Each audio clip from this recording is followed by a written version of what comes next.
Did you know the United States and Canada once came this close to war? Not once, but several times? We often picture the US-Canada border as a symbol of friendship, the longest undefended boundary in the world. But if you rewind the clock, you'll find a history filled with military standoffs, angry militias, and tense negotiations that could have easily erupted into full-blown conflict. From a border clash that started over a pig, to lumberjacks ready to fight in the forests of Maine. These are the forgotten battles no one told you about. Most people assume these two nations have always been friendly neighbors, but history tells a far more complicated story. So how did these neighbors go from near conflict to one of the most peaceful borders in the world? Let's uncover the secret border battles you never learned about, and before we begin, make sure to subscribe for more fascinating stories from America's hidden history.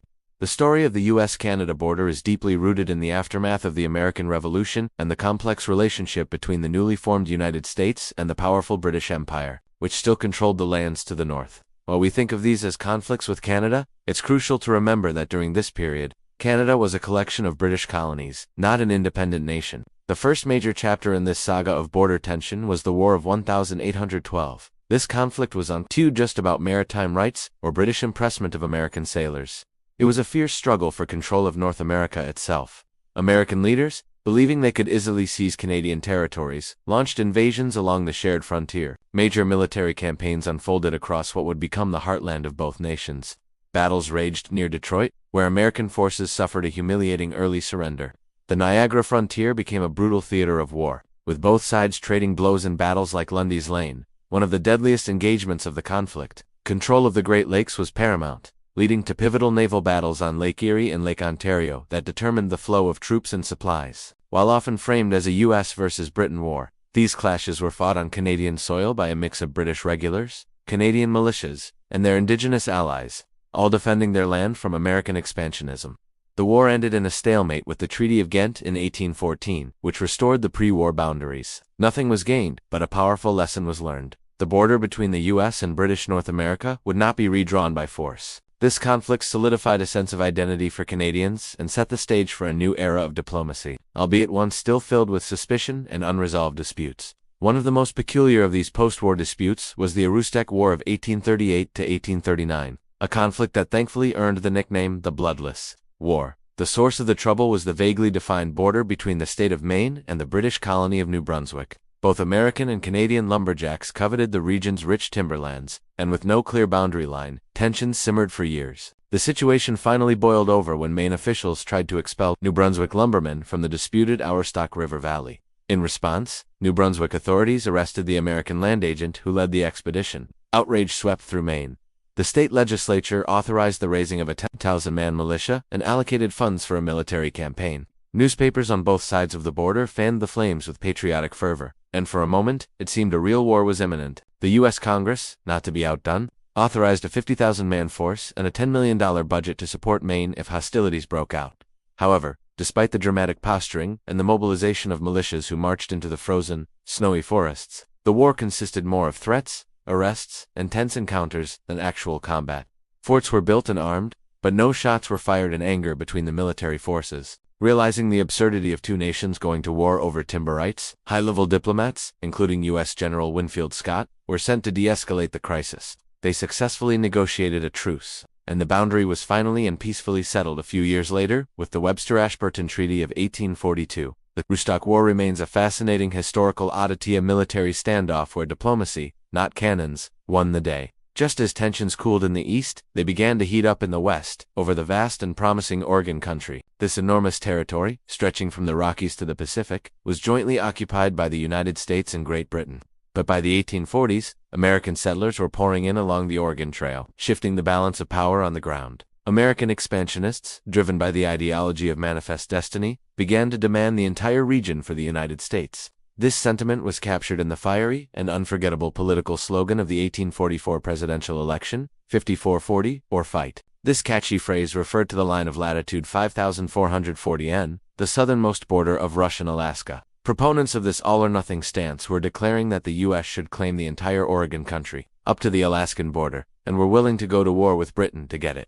President James K. Polk had ridden this wave of expansionist fever all the way to the White House. For a time, it seemed that the United States and Britain were once again on a collision course. The British, with their powerful navy and deep economic interests in the region through the Hudson's Bay Company, were not prepared to simply walk away. However, with the U.S. already heading toward war with Mexico over Texas, the prospect of fighting a two-front war against both Mexico and the British Empire was a sobering one. Faced with this reality, Polk's administration chose negotiation over confrontation. In 1846, the Oregon Treaty was signed, which peacefully extended the existing border along the 49th parallel, all the way to the Pacific Ocean, the very line we know today. 54-40 or fight had been a powerful rallying cry, but in the end, compromise prevented a third war between the two nations. Perhaps the most bizarre and almost comical border incident in U.S. Canadian history is the Pig War of 1859. And yes, it all started because of an actual pig. The 1846 Oregon Treaty had settled the mainland boundary at the 49th parallel, but it was ambiguous about the status of the San Juan Islands, located in the channel between Vancouver Island and the mainland. Both the U.S. and Britain claimed the islands, and settlers from both nations lived there in a state of uneasy cooperation.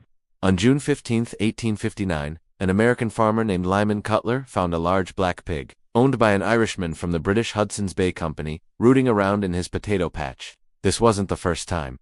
Fed up, Cutler shot and killed the pig. When British authorities threatened to arrest Cutler, American settlers called for military protection. The U.S. government responded by sending a small company of infantry under the command of the famously hot-headed Captain George Pickett, the same man who would later lead the disastrous Pickett's charge at Gettysburg. Not to be intimidated, the British dispatched 3 warships and a contingent of Royal Marines to the island. Suddenly, a minor dispute over a dead farm animal had escalated into a full-blown military standoff. For weeks, the two sides faced each other, with heavily armed warships anchored in the harbor and soldiers digging in on shore. At its peak, the American force numbered nearly 500 men with 14 cannons, while the British had over 2,000 men and 5 warships carrying more than 70 guns.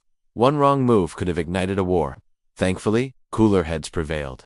When news of the escalating crisis reached Washington and London, officials were horrified. Orders were sent to both local commanders to stand down, and a joint military occupation of the island was peacefully established, lasting for the next 12 years until an international arbitration panel, led by Germany's Kaiser Wilhelm I, finally awarded the San Juan Islands to the United States in 1872. The Pig War ended without a single human casualty, serving as a powerful lesson in how quickly small incidents can spiral out of control and how essential diplomacy is in pulling back from the brink. From the ashes of these forgotten conflicts and near misses, a remarkable transformation occurred. The decades of suspicion, military buildups, and diplomatic showdowns slowly gave way to cooperation and mutual respect. Today, the U.S.-Canada border stands as the longest undefended international boundary in the world, a powerful symbol of peace and partnership.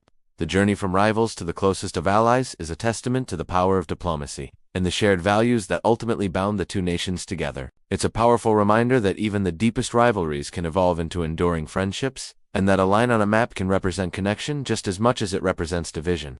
The legacy of these tense times is not entirely gone. It's hidden in plain sight. All along the border, you can still find remnants of this forgotten history. Old military installations like Fort Malden in Ontario or Fort Western in Maine now stand as museums and historic sites, their cannons silent witnesses to a time of conflict. Many families living in these border regions, both American and Canadian, can trace their ancestry back to the settlers, soldiers, and lumberjacks who lived through these tense moments. Their stories, passed down through generations, are a living link to a past where the peace between these two great neighbors was far from guaranteed. These forgotten battles are a crucial part of North American history, reminding us that peace is not an accident, but a choice one that was made time and time again. If you're enjoying this journey through America's untold stories, don't forget to subscribe and turn on the notification bell. That way you'll never miss our next deep dive into U.S. history.